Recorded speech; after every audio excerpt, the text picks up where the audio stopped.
Hey, my name is Tim Buell. You're listening to Your Good Get Better. This is a podcast about drums, music, and life. And today on the show, we have none other than Aaron Sterling.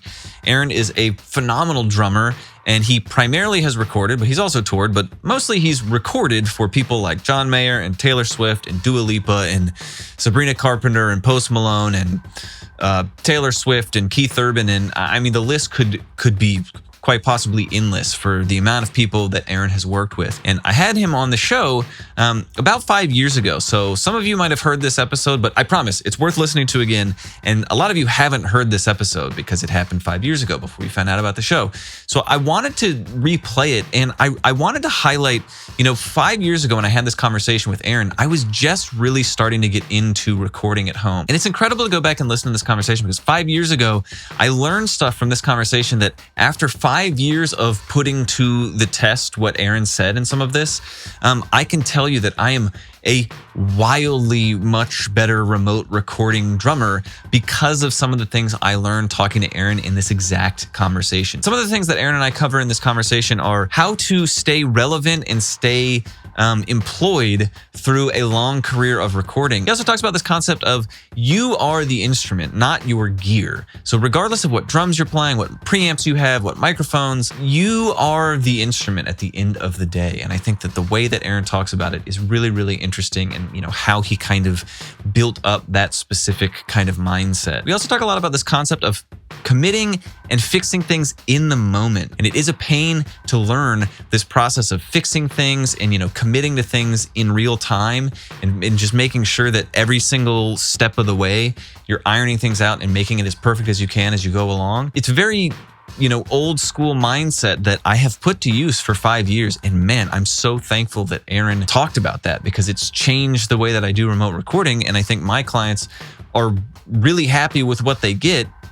And it's a direct result of using a lot of what Aaron and I talk about. So I'm really thankful that Aaron came on the show. So let's get into this conversation. In a second, you're going to hear from the sponsor of today's episode, Sweetwater. But for now, let's talk to Aaron Sterling about remote recording in the music industry.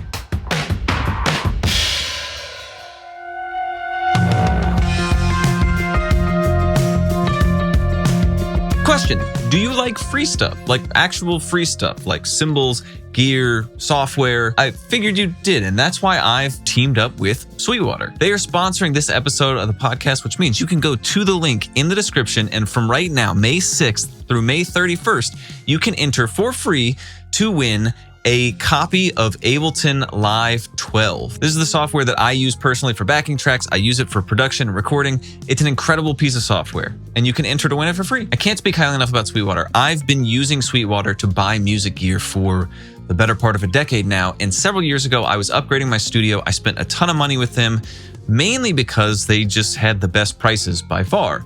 But down the road a little bit, I was having some issue with some gear that was totally unrelated to anything they had done. But regardless, they got me on the phone with tech support, and I was able to talk stuff through with them. And their tech support was not only super helpful and actually listened to the issue that I was having, but they actually provided different things I could try that I hadn't been able to figure out myself. And I just find in this day and age, customer service and tech support are two things that are almost impossible to get at any company. And Sweetwater does both incredibly well. So that's why I love Sweetwater and why I've partnered with them. And it's also why you should go to the link in the description to enter to win Ableton Live 12 for totally free. You can just enter to win. We're going to pick one winner at the end of the month. It's going to be amazing. So go down to the link in the description, enter to win Ableton, and, let's get on with the show. Thanks again to Sweetwater for sponsoring this episode.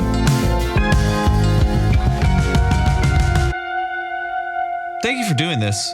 Yeah, absolutely. Thank you for putting out like your master classes that you put out, those video master classes, doing all the stuff you're doing in like the education realm. What was so cool about discovering your masterclass videos is it's just you being like, hey, not you broadcasting and bragging about, but you're someone who's played on like all these albums, name any artist at this point almost. And like, you're like, yeah, it doesn't really matter what snare you have. Like this snare is here, right, so here you go. Like it doesn't really matter what the mic is. It's sitting right here, here you go.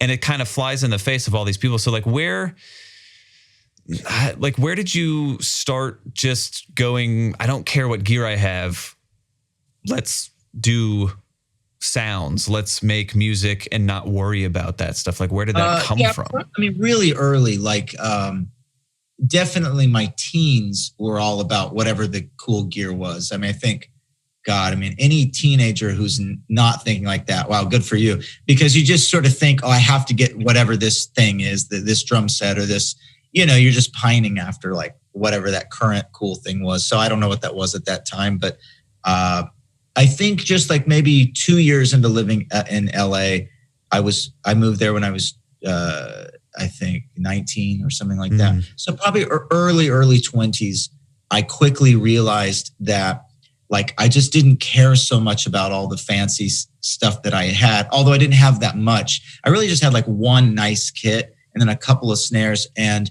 I knew I wanted to do session work and all that. But I guess the stuff I started getting involved with, I realized, man, I need more variety rather than this expensive stuff. Yeah. And so I would be in these situations where I really needed a different type of snare sound or whatever. So to be really honest, what it was I had no money. And so the only way to get variety was to buy the cheapest thing I could that didn't sound like another thing. So if I had my expensive whatever snare, I just needed something that sounded different, even if it was a piece of garbage. Right. But if it had a different tonal quality. So I found a couple stores in the Valley in LA that had cheap stuff. And so I would for me, it was about quantity versus quality. And then I realized once I did that, I was like, oh, I need to be the quality anyways. This doesn't need to be quality, in my opinion. I was like, none of it matters. It just needs to be different so that if this thing's not working, I can quickly grab this thing and then I can tune it or tape it or do whatever I need to do and start moving towards the goal. And I just kind of never stopped thinking like that. Yeah. You know what I mean? And so that's always been my philosophy, which is like, I don't feel this way about a lot of other things. Like I think there's a lot of microphones that are garbage and they really just will never sound good, and mic pre's and different things like that. But for whatever reason, maybe I just feel good about the way that I hit drums, that I just don't really care so much about the quality as long as I have a variety of sounds. Eventually I'll be able to pick something that works. And I've just found over time that a lot of the stuff I have that is not necessarily worth a lot of money, I can just make it sound cool, Yeah. I mean, did you ever find yourself bumping into, I'm sure there were different phases and iterations of this. Did you ever find yourself bumping into working with a producer or someone and they go, oh, wait, you're running a what now? No. Like, did you ever find like pushback in this mentality of like, oh, I don't have the nicest stuff right now, but I know what to do with the stuff I have to get a bunch of options? Did you ever find in terms of drums or in terms of recording gear? Yes.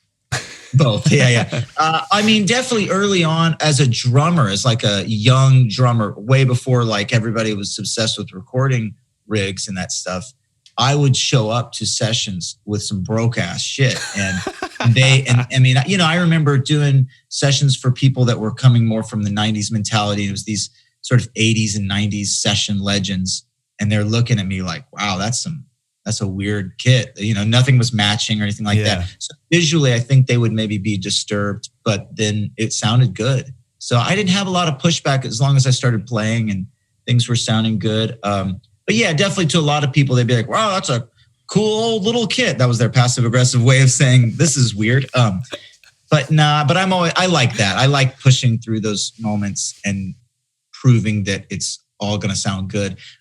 In terms of the recording thing, yeah, I think early on I started cheap with that too. And now I've sort of, expanded to a pretty highly complex system. But yeah, at first I definitely had the cheaper stuff. And I guess there were some people that would push back. But the beautiful thing about the remote thing is that most people aren't coming to you. So they don't even know. So they have to trust their own ears. Yeah. They don't know if you're using all plugins. They don't know if you're using hardware. They don't know if you're using an amazing interface or not. I mean, so yeah, I would have people that would come over and they would look at things.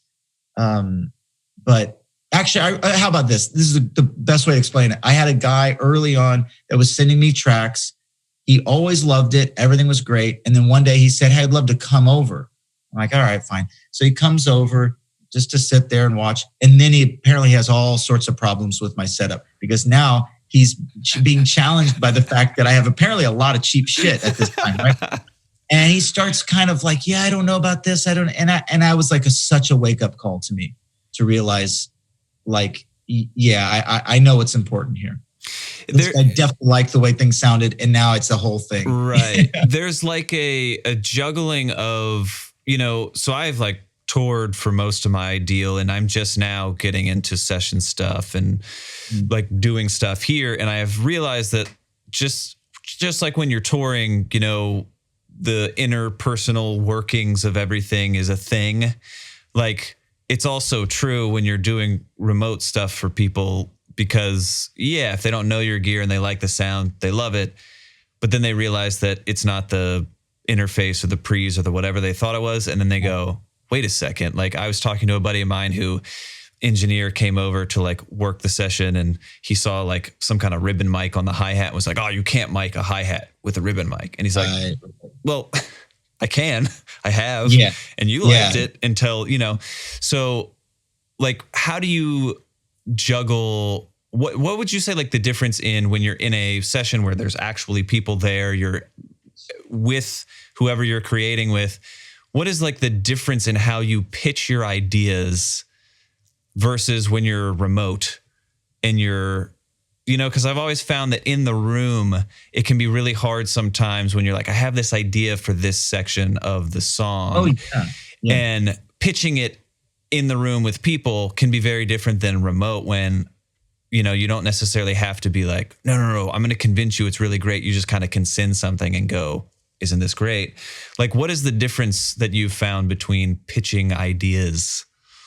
I think it just has to do with the music. So, I mean, I think the basis of that question has to do with this sort of interesting paradigm shift where people that are maybe called drummers are being put in positions, great positions, it's not like a bad thing, where they're not just playing the drums. So if I'm doing a session where I'm just playing the drums, there's nothing to pitch. I play it and hopefully they love it. But so much of my work is pop construction. So it's some parts drumming, some parts programming, some parts sitting and listening and mixing, a lot of mixing, and then mixing certain things down that no one will ever know were 4 passes. Now they're just 1. Then it's another layer. Then it's thinking. Then it's going to get coffee because you're still thinking, is this the right vibe for the song? Like you can't do that with a bunch of people sitting there. Yeah.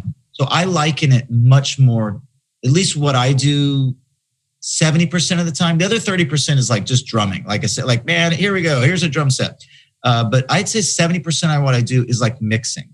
And you really can't come over here. I mean, it's just not going to work. I mean, you could, but it's just, I'm not going to talk to you. You're going to be sitting there. You're going to be like, what's happened?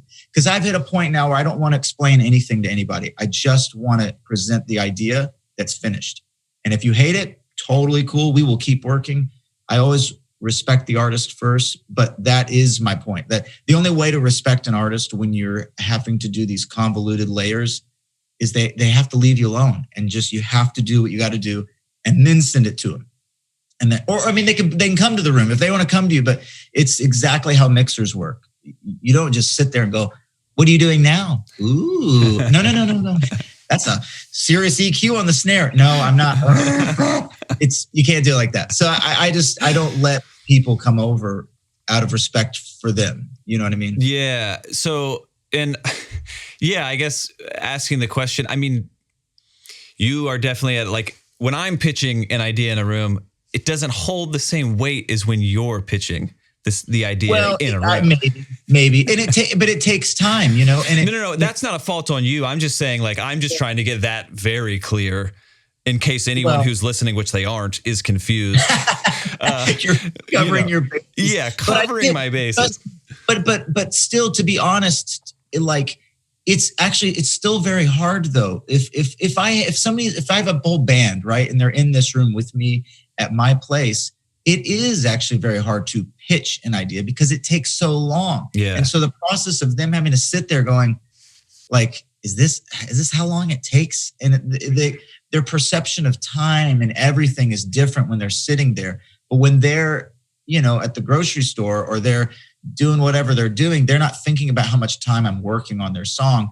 And then they just hear it and they go, wow, that's amazing. But it's weird for them when they're sitting there thinking like, why is he starting with just clicking on a rim? Like, this is a big song. Why would he do that? And I'm thinking, I'm doing this because X, Y, and Z, because this mic happens to already be there. And I'd rather play to that. Like, the amount of explaining that you have to do to keep people on board and say, I know the chorus is going to be big. Please, I understand. I haven't gotten to that part yet. I can't do that anymore. Again, it's all out of respect for the artist and for their song. I know that I've just proven that I do better work when I'm left alone with that kind of music. But I don't mean that with everything. There's plenty of songs where it's fun to have people here because I just sit back there and I play the drums. And it's really, really, I wouldn't say easy, but you know what I mean? It's just sort of something that's instantly like, that's the vibe. But anything that has to do with construction, it just doesn't work that way. Yeah, I mean, I think that's one of the things that blew my mind when I first started hearing about you, checked out some of the master classes. I was like, whoa. It was like this light bulb moment of like, oh, like you don't have to just play drums. And if you can get good at the programming, if you can get good at thinking about layers and stuff, then you can just play kick and snare on a part of the song and not have to worry about like the hi-hat pattern or the ride. There is no hi-hat pattern or ride pattern. You're going to program it. And having the flexibility and like that mentality has really, really been like, it's a more production mindset. It's more of an engineer mixing mindset that is like, I think really, really necessary. And again, like you most drum education things that are out there are talking about like Jeff Porcaro, which amazing. Like, but they're talking about like the Rosanna shuffle and the hi-hat and the technical and then they transcribe it out and then but it's like, that doesn't always apply to the fact that like someone can now just get like a little OP1 and play a little drum part and be like, this is now going to sell, like going to get streamed 7 billion times. Right. And it had nothing to do with this immaculate room and this legendary player that played on these albums. Correct. So like, when did you start realizing that layers and that kind of approach was a thing that was going to work well? I mean, probably, I don't know, probably 15 or so years ago, I guess. I mean, because I started doing all this, when I, like in my early 20s, while I was doing sessions, I didn't have my own studio, but just every time I would get to some session, I just felt my brain starting to want to approach things like that. Because I just would hear all these things and these parts and these different things that weren't necessarily humanly possible. And they also weren't really possible in terms of like, maybe this sound like of like, raindrops. So it's like, well, that could be a ride cymbal, but we'd have to actually mic all the cymbals a slightly different way. And you have to do that. And, I remember this one record I did where that was like really important to me. Like, and that was a big light bulb moment. Like, it's got to sound like raindrops. And so that was the focus for me. And then it was really just like kick and snare and floor tom the rest of the song, because that raindrop sound felt real to me. And it felt like such a powerful thing. And that's when I realized, the drum set's really it's just a bunch of crap on the floor that we can use to make different sounds. Like, this doesn't have to be, you know what I mean? I just kind of got out of that mindset. And that was probably, I don't know, it was probably 23 or 24. And at that point, that was really a big focus for me, if it was applicable. Again, there's stuff where it just makes sense. It's some sort of traditional song, or everything about it just feels like you just play the drum set. But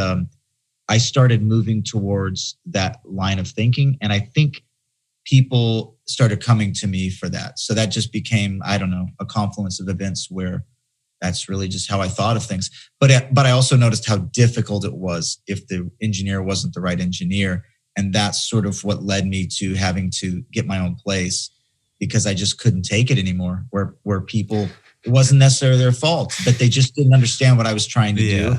And I have an artist who seems to be on board with at least what I'm saying. And we never get there, And that, I couldn't have that, So would you say you're like collection of pre's and all of that stuff, because that's a whole different black hole of like money and time to learn what the hell any of it is and whatever. Would you say a lot of the knowledge you have in that regard with preamps and mics and all that stuff is built out of this necessity of like, okay, sometimes people really don't get what I'm trying to do here, so I got to figure out a way to do it myself? Oh yeah, 100%. Yeah. So yeah, and I've just sort of collected better and better and nicer gear over the years. But yeah, I mean, I just started really, really simple, and then I sort of looked at myself like the engineer that I didn't like, and so I would have to say, well, why doesn't it sound good? Well, now it's Aaron engineer's fault, and so now that guy has to figure out, well, is it these pre's? Is it the converter? Is it the mics? Is it just bad mic technique? Is it bad mixing? And so that part of, the engineer guy in me has had to grow tremendously over the last, whatever, I don't know how many years I've had my own place, but yeah, so that's the person who's had to nonstop think this whole time. And the drummer side is always trying to grow, but he's a little bit like, well, I started doing this shit when I was 12. You know what I mean? The engineer guy started when he was like 5 or something. So it's, I'm like behind. Right. Man, that's funny. Yeah, I think it's just it's cool to watch someone like you who does seem like you're always doing things that are creatively inspiring, even though, I do think a lot of people get to a point where they go like, I don't know, I've done a lot. I can kind of just like ride this out. And that's true of like session musicians. That's true of artists who have like, I've had enough things hit top 5 on radio that I could probably just coast this out and like see what happens. I don't think it's true. I mean, it is and it isn't. Like you can, but you can only write it out so far. Yeah. And I'm a big study of this particular profession.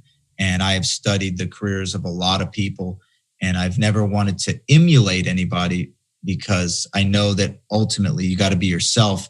But I have seen a lot of the mistakes a lot of people have made where they get to a certain point and you can hear it in all the records that they do. They just coast it out. And maybe at a certain time, there was so much money going on that you could maybe pull that off. But I don't think that that's smart from a financial perspective, because there will be a point where everybody goes, I'm sick of that sound. Clearly, that's all he does. He's made that very clear. Right. So we're going to cut him out. And I don't think that that's smart, And I think that we as musicians have a lot more to offer as long as we are looking in the mirror and trying to figure out what else we've got going on inside, and also letting sort of the outside, affect us. I think the problem that a lot of musicians have, they get to a certain age and a certain success level and they just stop growing and they're just obsessed with what they've done before. And they don't listen to the new music and they go, I hate that. It's like you have to keep listening and trying to be inspired by it and enjoy it. And even if you're hearing songs that you hate, listen from another perspective. Like just figure out how to trick your brain into imagining you're, some 13-year-old girl in Iowa, or you're this or you're that, or like you have to kind of almost do role playing, like to really hear music in a different way and maybe listen to the lyrics more than you would, or whatever it is, but like really absorb it so that you can approach it with fresh ears. It's exhausting, I'll tell you that. I feel more tired having to like work that hard, but I think it's more fun and I feel like it's smarter because then I can kind of keep growing and I won't hopefully be pigeonholed as much as just the guy that does this one thing, because that's scary to me. That was, you just answered, I don't even know if I asked a question, but that was all, because I do see, you do, like you're saying, like, yeah, I don't know how long you can make it last or how long you can coast, but you do hear a lot of people that end up just kind of doing the thing. And like being in Nashville, I know a lot of producers that are like, kind of like tricking young artists that come into town that maybe have funding from like some really rich parents. And they're like, oh, I used to work with so-and-so. Let me produce these 5 songs and charge you like an arm and a leg. And it's like, that's like the opposite of what you're talking about, which is like continue to grow so that you don't have to be swindling and like essentially stealing money from people to make this happen. And yeah, like things like I just got one of like the guitar reamp box deal because you and a guy, Dan Mayo, I I've seen you guys posting a lot of videos of like messing around with guitar pedals. And like, honestly, when I first saw it, I was like, I don't get it. You can do all of it in post.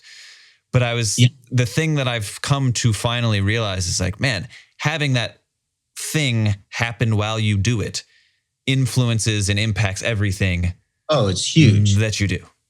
Well, I would argue, check this out. Like, even if you got the right computer and whether you're using Logic or Pro Tools or whatever, let's just say that you could put all those plugins on that channel so that you are hearing it. So then you could easily argue to me, you could say, yeah, but I don't even have to do it in post. I can put all the plugins. There's no latency. Fair enough argument. But the only issue with that is you can still change them afterwards. And a lot of people think that's great. I don't necessarily think that's always great, because what happens is you're not committing to something. And there's this feeling with like pedals and stuff. Well, and all the just hardware, in general, it's the commitment where like that's the sound. And then you can't go back. And that's why I'm constantly, the same philosophy, I'm constantly printing layers as one thing. And then I'm deleting the original session constantly because I do not want to go back and go, oh, I guess I could have tweaked the low end. I don't believe in it. Like, if it's working, keep going, keep delete. Just keep moving on. So I like that. That's what's cool about pedals and all that stuff. If it's inspiring in that moment, you have to trust that moment and keep going. You're so damn smart. No, I know. Yeah. Well, I mean, I will say this though. It's definitely bitten me many times where a producer will say, I love that loop. God, it would have been so cool. Can you take that triangle out? I'm like, no, I literally can't. And then they really, really want it. And I have to redo the entire 4 to 5 tracks.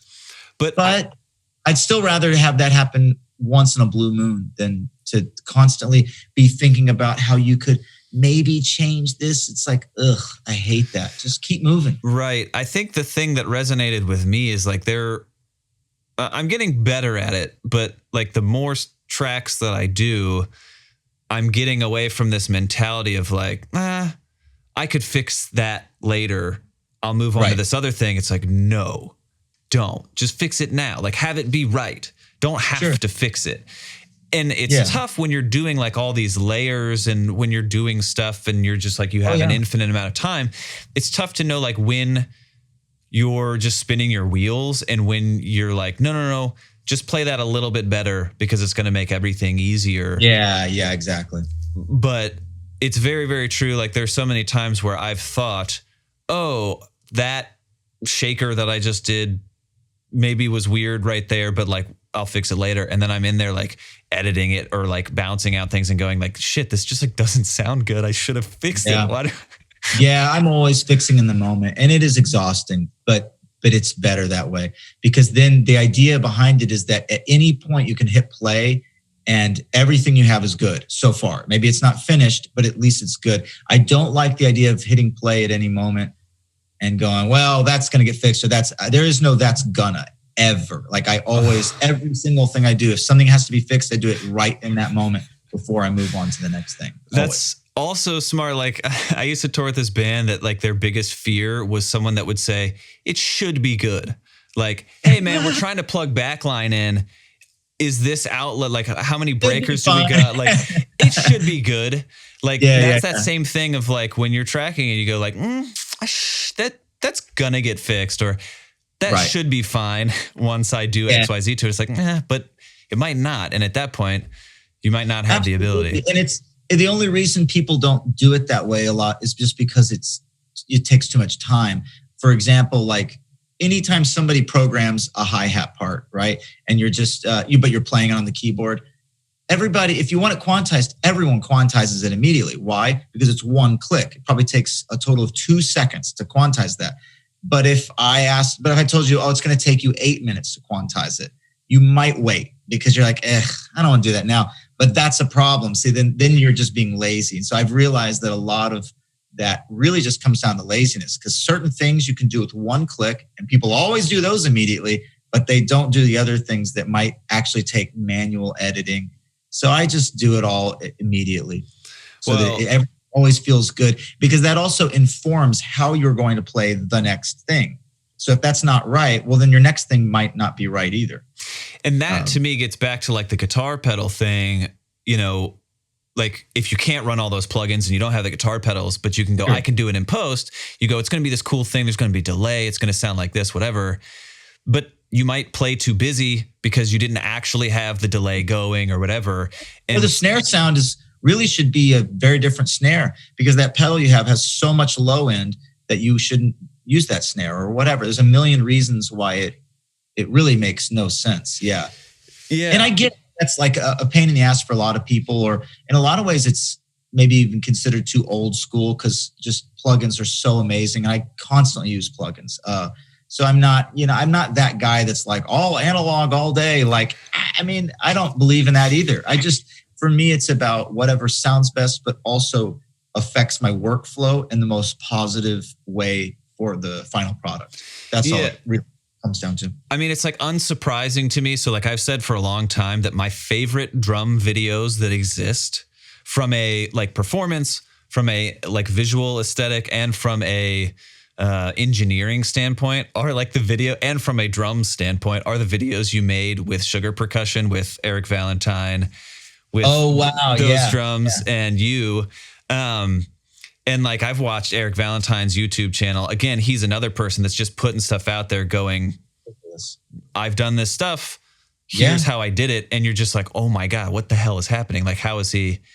And he does so many things that are quote unquote unconventional. Yeah. But why is it that they seem to sound better than just about anybody? Well, and a lot of what he talks about, he'll go through and manually like draw in this like automation for this one gate just so that it can sound like, and it's, to me, a lot of his process sounds somewhat similar to what you're talking about here of like, it's attention to detail. And it's like, yeah, you can do it in one click or you can take 3 times as long, but the end result is maybe 3 or 10 times better if you do that over and over and over and over again. Oh yeah. And I wish, God, what he does before people even play music is so much more than I do. I mean, and I'm obsessive about all the different stuff I've got going on in different signal paths, but he has so many concepts dialed in terms of multiple parallel compressions just everywhere on the board that he can dial in anytime, like smacky compressors, gushy compressors,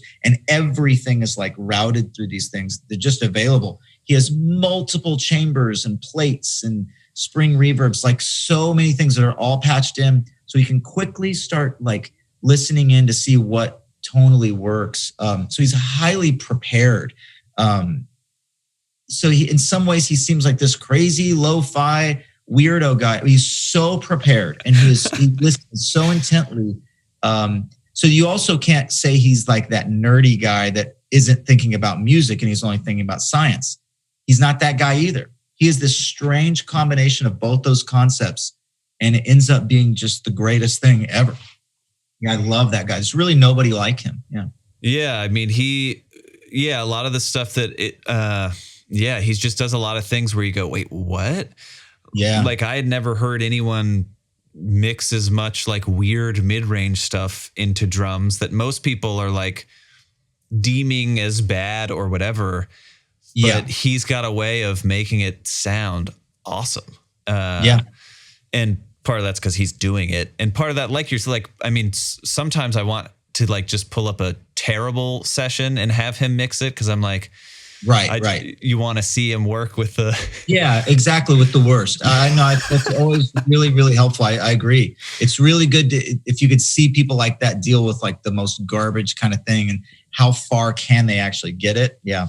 Well, and it's just different, he has so much, and I think a lot of people would say that maybe about you too, like, oh, but he's got so many great mics or whatever. But that's what I love so much about some of the stuff you put out where you're like, this is just like a not so great mic and a bunch of guitar pedals. Like, anyone can do this. And it all has to do with the choices you're making. It's all it really comes down to. It's not so much about the gear, but it's about hearing a song, hearing all the different frequencies that are happening in the song and figuring out, well, what are we missing and what can I insert in there in a really bold way that where it will actually pop out. A lot of times people just make the wrong choices because they're not listening to the song enough. They're only thinking about the way you're supposed to mic a drum set. And the problem is, so like the way that they've mixed that now, they have all these cymbals hypothetically, right? And there's so many electric guitars on this particular thing that now everything's canceling out. We're not hearing the kick and snare, or something vice versa, where for whatever reason, all you need in the song is mid-range, right? There's something about like the bass and some other program they've got where there's all these like scooped highs and lows. And if you're not listening to that, you won't realize that actually you just need to give them mid-range, right? Yeah. Some of the like, there's a Sarah Bareilles, actually a lot of the Sarah Bareilles stuff I did, but that song Brave, it's almost everything I did is just mid-range. And the way that we mic'd it, I think most of the, I recorded some of the stuff on that record, but that particular record, that song I didn't record it myself. So he just used, I think, 2 mics for the entire drum set and they're just those really crappy American mics. I don't know if you've ever seen them, really long. They're nothing but mid-range. But because we have a lot of cool programming going on. So the drums, it's just, I think 1 or 2 mics, and it's all just the mid-range stuff because that's all you needed at that point in the song. And to just be able to know that and say, all right, that's all we need. You don't have to be scared of the fact that you're only doing 1 mic. Right. Like it doesn't matter. It's just what the song needs at that time. But there's so many, I have so many instances like that where you have to think like a producer who knows sort of how to play drums a little bit. If you approach it more like that, you won't have so much ego in terms of what you're supposed to be doing as a drummer or an engineer. You just add whatever needs to be added. No big deal. Yeah. I mean, the thing that comes to mind with that is I had and it's about you and what you did. I had a buddy who, Cody Fry, he played with Ben Rector, and he talked about you filling in for one of those morning shows. And he said you showed up to play this song. It was Lino or Ellen. I don't know. It was one of those. One of those shows. Yeah, I did that once. Yeah. And he said that you show up to play the song and you bring this like huge China symbol. And he, like, when you took it out, he was kind of like, what is that for? But like all you did with it was like, I don't know if it was every course or the last course or whatever, you would just double your backbeat with this China symbol. And he was like, it was the most perfect thing that song needed. And right. It goes to show like you're saying, having that producer mindset, having that what is missing and what needs to like, where should I put where is there space and where can I put my thing? I think I probably brought that because what I used to record that song were probably samples, of things. Maybe they can't bring that. But then you just think, well, we're only doing 1 song. That's the only cool thing about doing those late night shows or whatever. If you're just doing 1 song, you're like, oh, I'll just construct a kit that's perfect for that song. So most of the times when I do those shows, we just set up something that's just for that song. So I have all the different parts of the song. If you're doing 5 songs, then you're like, oh, okay, this isn't going to work. But it probably made sense for that, whatever that was. Yeah. Yeah. I mean, you're someone who I think it's really, really incredible. So like doing all the transcriptions that I've done of your playing, the thing that becomes really, really apparent is how, I think that drums this is something I'm trying to like get better at articulating, but it's like, I think drums have been taught in this way where people start with notation or start with technique, the practice pad, the whatever, and then move over to drums and making music. And it's really, really clear to me that like even just in your masterclass sessions where you're tuning this snare drum and then you hit it and you go, interesting sound. That makes me think of this. Yeah. It didn't start the other way around, which you go, you know what I want to play right now? This fun little doodad that I've been workshopping in my shed sessions or whatever. And then you just like force that to happen on this drum that may or may not sound good or absolutely terrible when playing like that. And it's really, really cool to see you kind of work through that stuff in real time for people.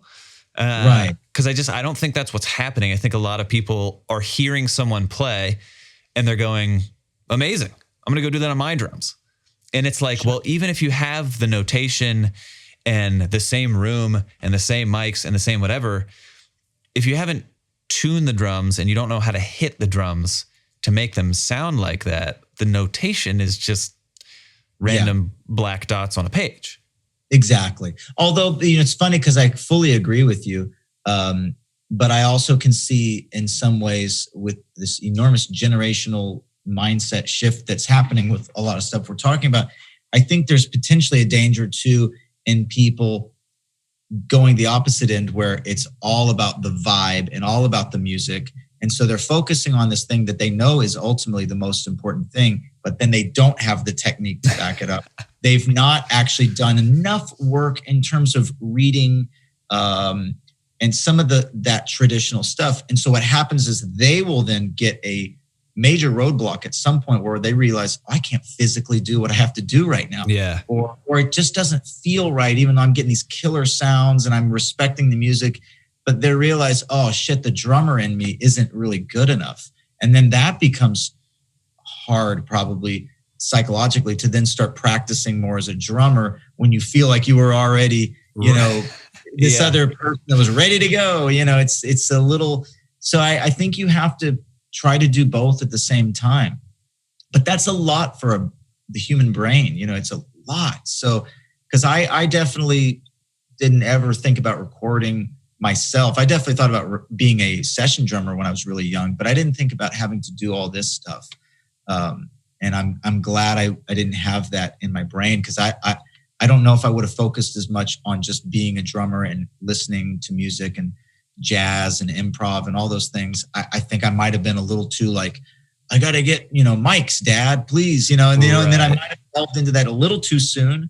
And I might not have had like the actual drumming to back it up. I don't know. I mean, I'm not really sure, but I wonder if that would have happened. So I don't know. That's why I do think like what you're talking about with transcriptions, all that stuff is really good and healthy though still. And so people have to do both.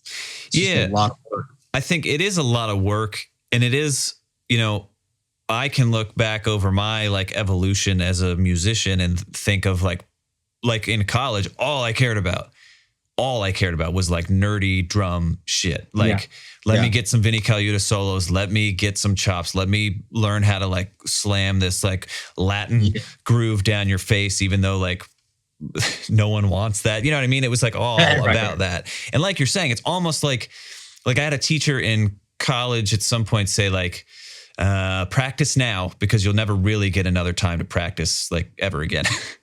And if you really start working, there's a lot of truth to that. Yeah. Yeah. And it was like one of those things where I was like, well, I'll always love the drums and whatever. But then you get out and you realize you have to make a living. You have to learn a bunch of things that you didn't even know you needed to know. Yeah. And now you got to do that. So it is almost like you have to store up as much like technique and all that stuff to like help you last throughout.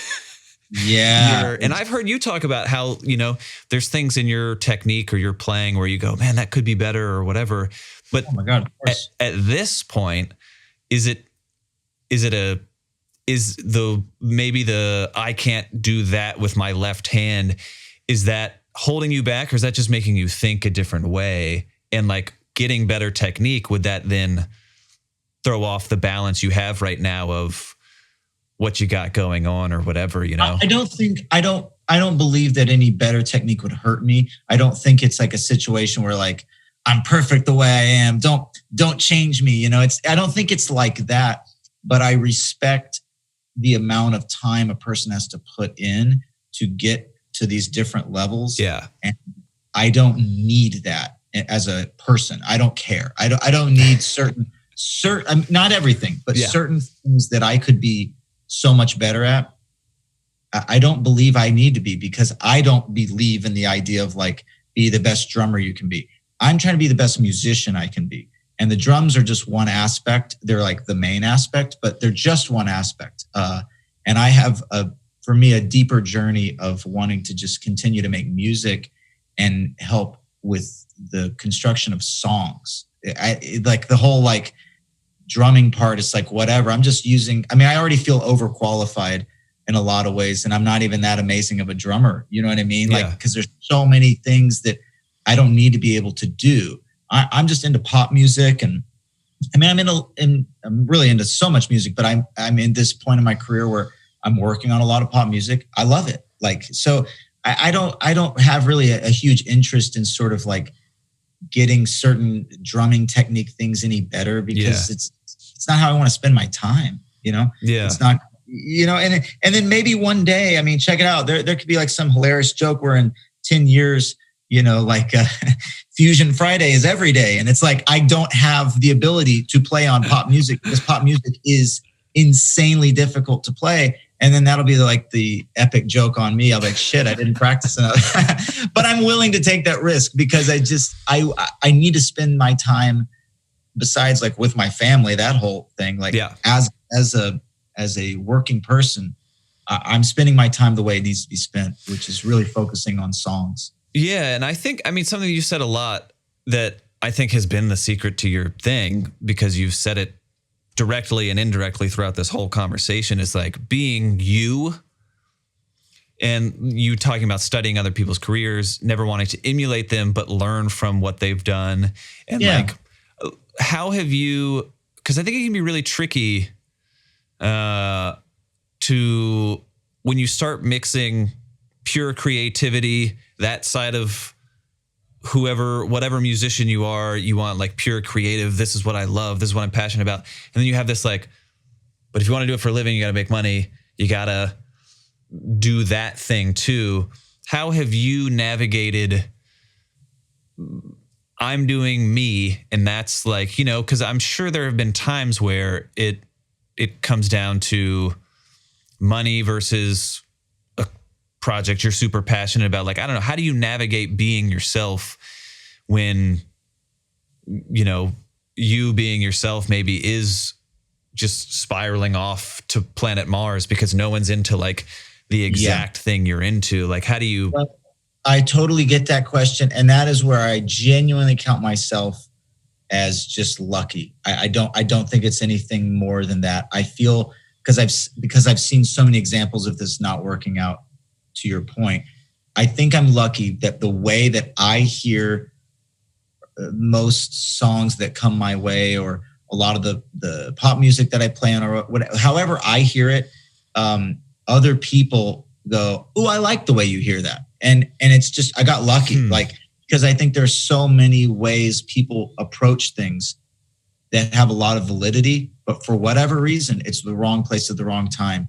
And too many producers or artists go, I don't get what that guy's doing. And maybe what that person was doing was really interesting.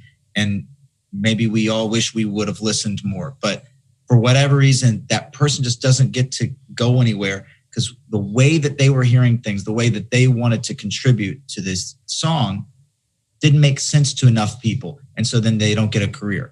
So I genuinely feel that I'm lucky, because I just tried to find my own niche of how I heard songs, 15, 20 years ago.